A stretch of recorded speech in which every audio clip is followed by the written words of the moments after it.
meeting at the crossroads where the two forbidden subjects of religion and politics intersect. This is the Sophie Scholl Roundtable. And I can't help but think, Sophie, when she was writing with her friends in Nazi Germany, had to deal with the issue of big government, fretting over it. That's what happened.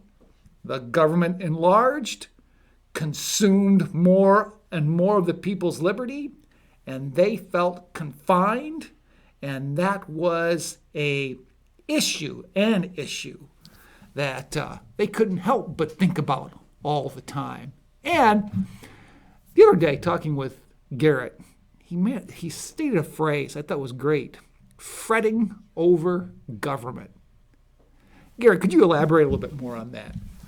Yeah, I think that might be the stepping stone in between what this country was founded on in terms of a small government that we didn't really have to fret over most of the time.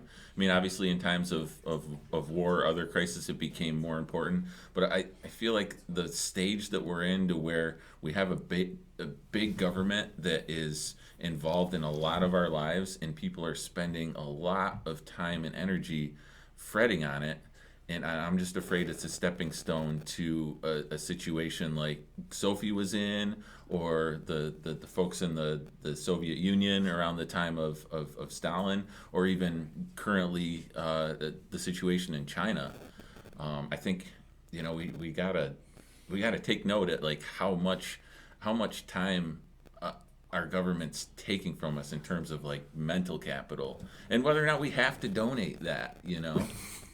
And not only donating that, but I think donating money as well. The amount of money that has put into politics. And it all coincides with the scope, range, size of government. I thought that was an excellent point to make, because people have been fretting over it, and I think to a greater degree than when the nation was first founded. I don't think there's been any polls about it, but I do think you have a point there regarding fretting over government, because I feel like people's attention today is more on Washington, D.C. than in their local communities. Absolutely. And I mean, not to say we're not the pot calling the kettle black here, because here we are on the show talking about politics all the time. But my concern is that, and yes, I'm concerned about politics. You're concerned about politics, but my main concern is that people's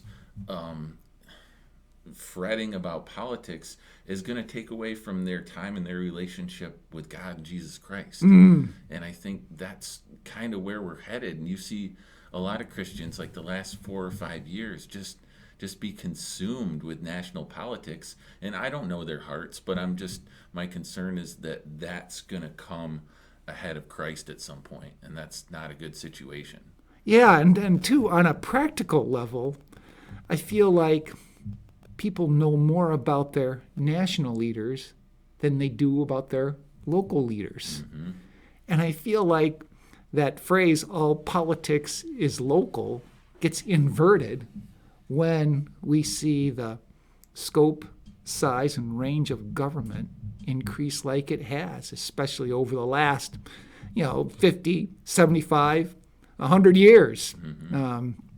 And when I think of what the Congress is supposed to do, and the president, just mainly deal with international issues. Yep. Stay out of the domestic.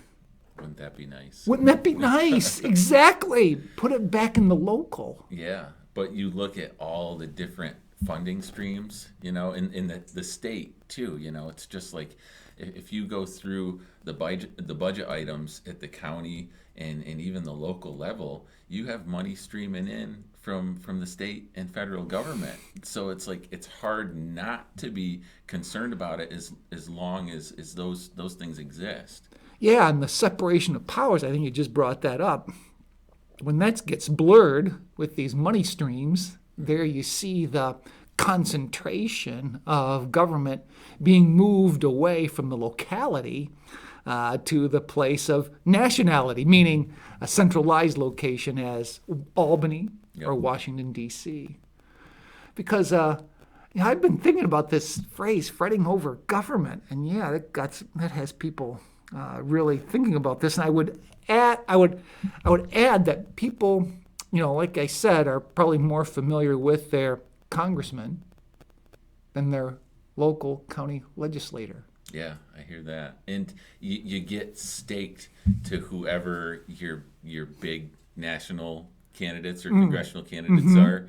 I mean, I don't have as much of a problem with that as a libertarian, although I do, and that's why I worried about some of the messaging and the stuff coming out of the Jorgensen campaign, is because if I run on the libertarian line, even if it's for county office, I'll get staked to some of that. The same as a Republican running is going to get staked to a lot of Trumpism. Sure. And, Biden with the Democrats. But you lose a lot of the local, nuance of the individual that you have in the local office. Yeah. And I feel that's where the power, decision making, should be located within the community itself, rather than having Albany and Washington, D.C.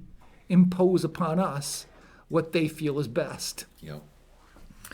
So when we think about our national politics, I think we can see a correlation between the government at the federal level consuming our time and energy as well as our money.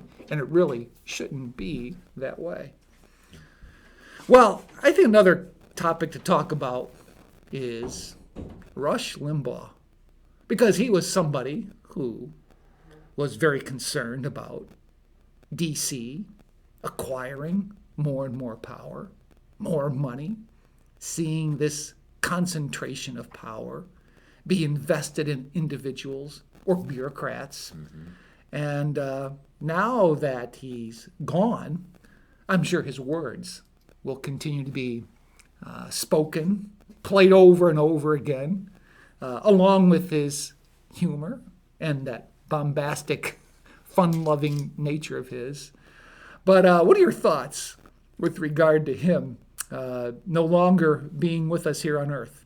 I would just like to give the man some peace and his family some peace. A lot of fretting over the legacy of Rush Limbaugh. And honestly, I never really followed him. The bits and pieces I heard from him, some of it rubbed me the wrong way. He did not have kind things to say about Ron Paul, who is one of my personal heroes.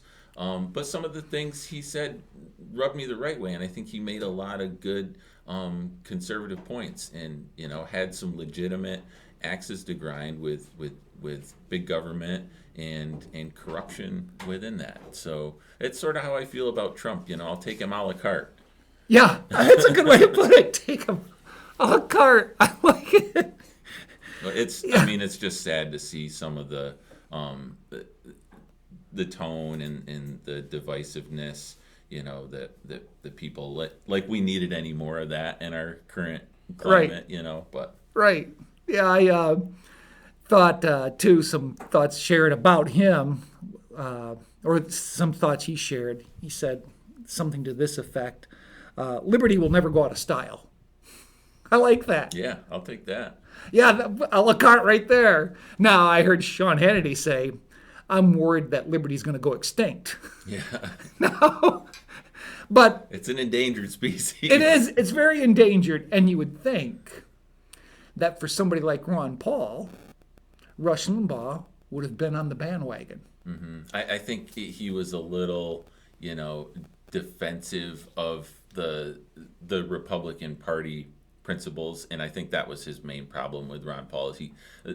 Ron Paul and many other libertarians sort of threaten that establishment. But my take on the GOP is that it's so far away from what it was founded on that to quote Norm, I don't want to necessarily throw the baby out with the bathwater, but sometimes it's just too far gone to fix. Right. And I know that there's kind of what you'd say a family war going on within the Republican Party is who's going to control it. And I think many people saw Rush Limbaugh as a Republican. Maybe he indeed was, but I think he postured himself more of as a conservative. Yep. But I think he still held to that, initial Republican values that it was founded on. I think he realized, the shift in the direction that a lot of the Republican Party was going.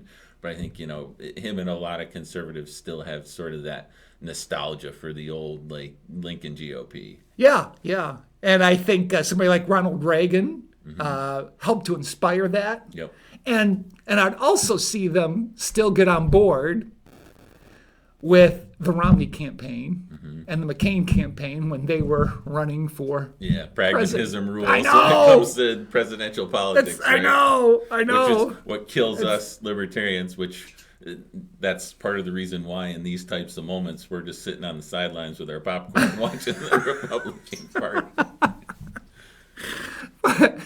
But yeah, I so appreciate how Rush could be entertaining, because I'm still amazed at how he could occupy 3 hours of time the way he did and keep people glued the way he did from coast to coast. And he was a polarizing figure. Yeah, I think he did that. I think some of that was intentional. Yeah. But I heard a quote on the news the other day. I'm going to misquote him, but he said he didn't do anything. He wasn't ever acting. Yeah. Right. Yeah, that was him. Who you listened to behind the mic, that was him. Now, I would say he put in a little flair with what he said. Sure. I mean, he said things in such an amusing way. The way he could come at some politicians by giving them a new name, like instead of Elizabeth Holtzman, Elizabeth Holtzperson. Yeah. Well, he knew how to push buttons and stir the pot. I know. So I can understand why there were those who were bitterly opposed him, and I've been seeing it even on my phone. That is, things said or things written that really doesn't cut the guy any slack, especially during this time where people are remembering him in his death. Sometime in the very near future, I want to do a show on Black History Month. Should we have it? That's a question I'm thinking about, because I've been listening to two guys, or reading Michael Massey and Carl Jackson, and they say, get rid of it. Yeah, and I tend to agree. Not that I have a problem with all the Black cultural aspects of our history, but I just feel like that language contributes to the divisiveness, and tune into some of the county legislator meetings. Now that they have it on Zoom, it's great, because they archive it, but it's amazing how much time our county government spends on designating this month to this special interest group of people, whether it's Black or whether it's dairy farmer appreciation, and then they have like a whole, usually 15 minutes of the first part of their business meeting is local not condemnations. What's the word I'm looking for? Commendation? Commendations. Yeah. Yes, and not that those people don't deserve to be recognized, but they should be recognized by their pastors, by their teachers. Do we really need to, as government officials, go into this, back padding thing? Leave that to society. Leave that to culture. I'm with you all the way. Get down to business up there. Yes. Stay out of that business, government, and stick to your own business that was originally intended. And two, I think this Black History Month plays into identity politics. Absolutely. And I think people, as you look at the ones who are recognized in Black history, I mean, yeah, you see some there that ought to be. Booker T. Washington, Frederick Douglass. Then you look at some others on the list and you see, there's a certain political persuasion there that isn't as well represented on the other side. And what a mixed bag, sort of muddled mess it would be if we had, for example, a Dutch History Month. Yeah. Because boy, was there a dichotomy of good and bad there in America? Yeah, interesting. So some things to think about as you've yet once again witnessed another Black History Month. By all means, I feel like I'm Rush Limbaugh in the sense that I view America as all Americans and not divided according to class or race. Look upon America as being an idea, a great idea that needs to be elevated and promoted throughout our society in the schools regarding we're one nation created by God, and God invests us with rights, and government is simply instituted to protect those rights. Amen. We'll leave it at that, and join us next time for another edition of the Sophie Scholl Roundtable.